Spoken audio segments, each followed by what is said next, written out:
강남에 있는 그 많은 빌딩은 도대체 어떤 사람들이 사는 걸까요? 수천억대 빌딩부터 100억대 꼬마 빌딩까지 실제 빌딩 매입 사례와 매입 시 어떤 점을 고려해야 되는지 지금 분석해 드리겠습니다. 저도 강남 실거래가를 매주 이렇게 뽑아서 어떤 게 팔리고 어떤 게 거래가 됐는지 체크를 해보는 편인데, 최근에 강남 거는 아무리 작아도 50억 정도 되는 그런 건물들이 가장 작은 거다라고 이렇게 보시면 될 것 같고요. 그리고 거래가 가장 많은 거는 100억에서 200억 사이가 사실은 거래가 가장 많은 것 같고요. 크게는 1조까지 거래가 된 적이 있습니다. 24년에 보시면 강남역에 삼성타운이라고 있는데, 삼성타운에는 건물이 3개가 있거든요. 하나는 삼성물산, 하나는 삼성생명, 하나는 삼성화재 건물인데, 가장 작은 삼성화재 건물이 거래가 됐는데 여기가 1조 1천억에 거래가 된 적이 있습니다. 보통 이제 저희가 꼬마 빌딩을 많이 예로 드는데, 실제로 이제 보시면 테란로 이면에 좀 안쪽이라든지 신사동 이면의 안쪽 같은 데 보시면 붉은 벽돌 건물 좀 많이 보셨을 거예요. 붉은 벽돌 건물들이 땅이 보통 한 60에서 70평 정도 되는데, 그게 이제 좀 싸게 나오는 것들이 1억 이하로 나오고 있거든요. 그런 건물들이 한 50억 정도 되는데, 그런 걸 사서 리모델링을 하거나 아니면 주로 이제 신축을 많이 하게 되는데, 신축을 하게 되면 그런 것들이 건축비가 한 20억 정도 들잖아요. 그러면 원가가 한 70에서 80억 정도 되고, 그런 것들을 매매를 하게 되면 90억, 100억 건물 정도 이렇게 되는 거고, 땅이 조금 더 크거나 아니면 위치가 조금 더 좋아서 1억 이상 되는 땅을 샀다라고 하면 100억에서 150억 정도 사이가 실질적으로 강남에서 꼬마 빌딩을 새로 지은 그런 신축 빌딩의 가격이 아닐까라고 생각을 합니다. 천억대 빌딩들은 이렇게 보시면 주로 테란로 1000억대 이상 되는 건물들이 밀집해 있는 지역들을 보시면 광화문이나 여의도, 테란대로 이렇게 보시면 되고요. 1000억대 정도 된다라고 하시면 그렇게 우리가 생각하듯이 돈은 어마어마한데 건물 자체가 그렇게 어마어마하지는 않으세요. 테란로가 아니더라도 강남대로나 도산대로 이렇게 보시면 2, 3천 평짜리 건물들이 있거든요. 그런 건물들이 1000억대라고 이렇게 보시면 될 것 같으신데, 한 150평짜리 건물들이 10층 정도 있고 지하로 한 2, 3층에서 4, 5층 이렇게 있는 건물들을 보시면 그런 건물들이 1000억대다라고 생각을 하시면 될 것 같습니다. 이런 고가 빌딩을 주로 매입하시는 분들은 예전에는 사실은 자산운용사들이 그렇게 많았었는데, 물론 지금은 금리가 높기 때문에 자산운용사보다는 이렇게 법인이라든지 이런 데서 많이 매입을 하고 있고, 지금은 병의원에서 좀 많이 매입을 하고 있는데, 이분들이 할 때 가장 고민하는 부분이 다음에 내가 매각을 할 때 받아줄 사람이 있는가에 대해서 되게 고민을 많이 하는 편이세요. 왜 그러냐면 대형 빌딩으로 가면 갈수록 매수자가 많이 줄어들기 때문에 그런 거를 많이 고민을 하시는 편이고, 그래서 이분들은 강남에서도 핵심 지역, 아니면 강북에서도 광화문이라든지 아니면 또 여의도 이런 핵심 지역에 들어가려고 노력들을 많이 하시는 거고, 비슷하게 그런 경우들이 좀 많으세요. 지방에 좀 큰 빌딩들이 2, 3년간 안 팔려서 고생을 하신다든가, 아니면 테란로라고 하더라도 이면에 좀 큰 건물들이 있으세요. 이면에 1000억 이상짜리 건물들이 테란로는 있거든요. 근데 실제로 이거를 판매하기가 생각보다 조금 어려우세요. 왜냐하면 이 1000억 이상을 사시는 분들, 만약에 병원을 하시는 분이라든지 아니면 사옥으로 사시려고 하시는 분들은 좀 대로변에 나가 좀 번듯한 걸 사고 싶어 하시거든요. 아무래도 그러다 보면 또 이면이라든지 이런 큰 건물들은 좀 약간 힘들어 하시는 경우가 있습니다. 강남에서 가장 많은 건물들이 100억에서 400억 정도라고 보시면 되고요. 예전에는 개인분들이 사실 투자가 100억에서 200억 요 사이까지 밖에 없으셨어요. 물론 지금 빌딩 가격이 많이 올라서 그런 것도 있지만, 최근에는 400억, 500억짜리도 어떻게 보면 개인이 좀 투자를 많이 하시는 편이고요. 또 여전히 사옥으로도 투자를 많이 하시는 편입니다. 어떤 특정한 지역에 100억, 400억짜리가 많이 분포되어 있다라고 말하기는 조금 곤란한 편이고요. 어떻게 보면 업무 지역이라든지 이런 지역에 골고루 분포되어 있다라고 보시면 될 것 같고, 다만 이제 테란로나 이런 데는 조금 더 안쪽까지 상업용 건물이 들어가 있고, 물론 신사동과 대치동도 조금 더 다른 지역보다는 상업용 건물들이 조금 더 이면 안쪽까지 들어가 있다라고 보시면 될 것 같습니다.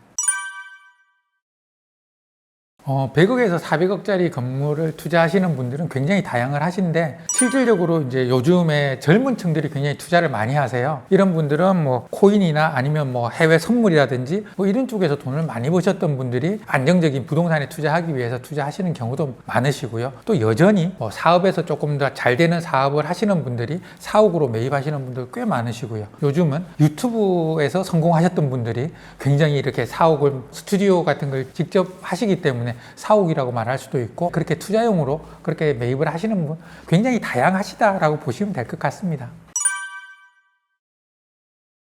자금 조달 측면에 이렇게 보시면 누군가는 조금 보수적으로 보고 누군가는 소위 말해서 그 연끌 투자를 하시는 분도 계신데, 이거는 금액이 뭐 100억에서 1000억이다 이렇게 해서 그런 것 같지는 않고요. 이거는 투자자의 성향에 따라 좀 나뉘는 것 같으세요. 보통 뭐 1000억, 2000억짜리 하는 그런 건물들도 자산운용사들 보시면 어떻게 보면 개인들로 따지면 그게 연끌 투자하고 좀 비슷해요. 대출을 최대한으로 이용을 하는 거니까. 그래서 실질적으로 100억에서 뭐 200억, 400억짜리도 비슷한 형태가 나타나는데, 얼마 전에 제가 소개해서 거래를 한 고객분 얘기를 잠깐 드리면, 이분은 매달 월급이 3억 이상 나오신대요. 그래서 통장에 몇십억이 있으세요. 그런데도 불구하고 대출을 80% 이상 받으세요. 이분들은 어떻게 보면 지금 당장 돈이 있는 게 중요한 게 아니라 이거를 또 다른 데 투자할, 또 다른 데 어디 쓸 거, 투자를 계속 넓혀 나가려고 생각을 하다 보니까 이용할 수 있다면 은행 이자를 안 쓸 이유가 없다라고 생각을 하시기 때문에, 실질적으로 금액대가 뭐 더 커짐으로 해서 대출을 더 많이 받는다 이런 것보다는 투자자의 성향이 더 중요하지 않나라고 생각을 합니다.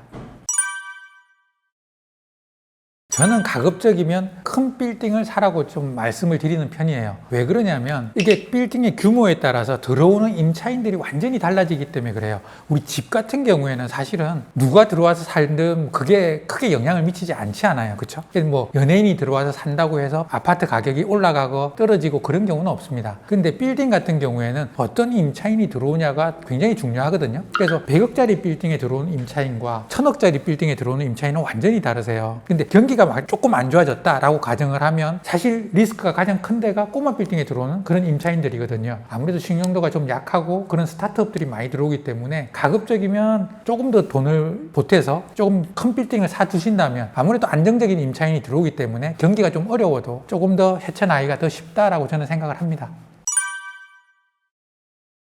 당연히 있죠.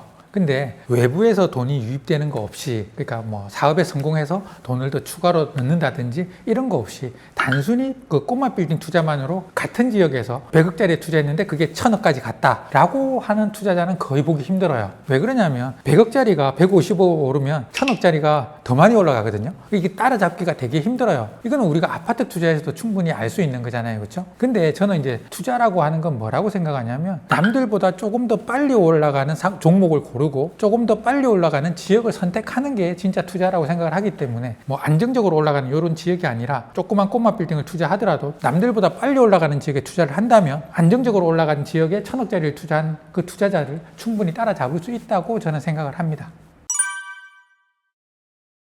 100에서 400억짜리는 강남에서 가장 많은 건물들이고 매수자도 가장 많다라고 보시면 될 것 같으세요. 그래서 다음에 이걸 받아줄 사람이 있는가, 이걸 걱정하시는 분들이 좀 있는데, 사실은 그런 건 별로 걱정하실 필요가 없어요. 그것보다는 이 건물에 임차인이 좋아할 건물인가, 좋아할 위치인가, 이거에 대한 포커스를 맞추는 게 훨씬 더 좋은 것 같으세요. 왜 그러냐면 이 빌딩은 누누이 말씀을 드리지만 내가 쓰려고 사는 건 아니잖아요. 대부분 다 빌려주기 위해서 쓰는 거기 때문에 그런 포인트로 건물을 보신다면 별로 실패는 없을 것 같습니다.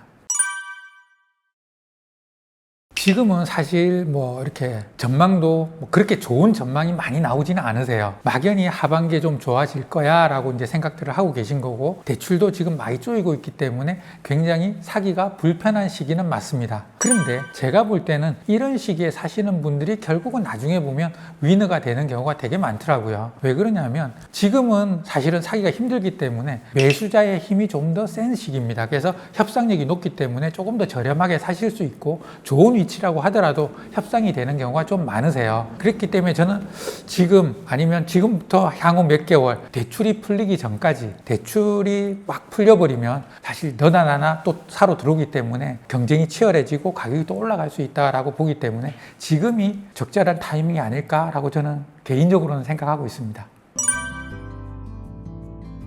빌딩 투자라는 것은 사실은 큰 돈이 들어가는 투자입니다. 그래서 단기적으로 수익을 목적으로 해서 투자를 한다든지 단기적으로 유행하는 아이템에 큰 돈을 넣는 것은 조금은 위험하지 않나라는 생각을 하고요. 반대로 장기적으로 투자를 한다면 빌딩만큼 수익이 좋고 안전한 투자는 또 없다라고 저는 생각을 해요. 조금 더 장기적으로 보는 정석적인 투자를 한다면 빌딩 투자에서 좋은 결과를 만들어낼 수 있다고 생각합니다. 그렇기 때문에 정석적인 투자 정보에 대해서 이 채널에서 많이 풀 테니까 구독, 좋아요 누르시고 많은 정보 가져가시기 바랍니다. 감사합니다.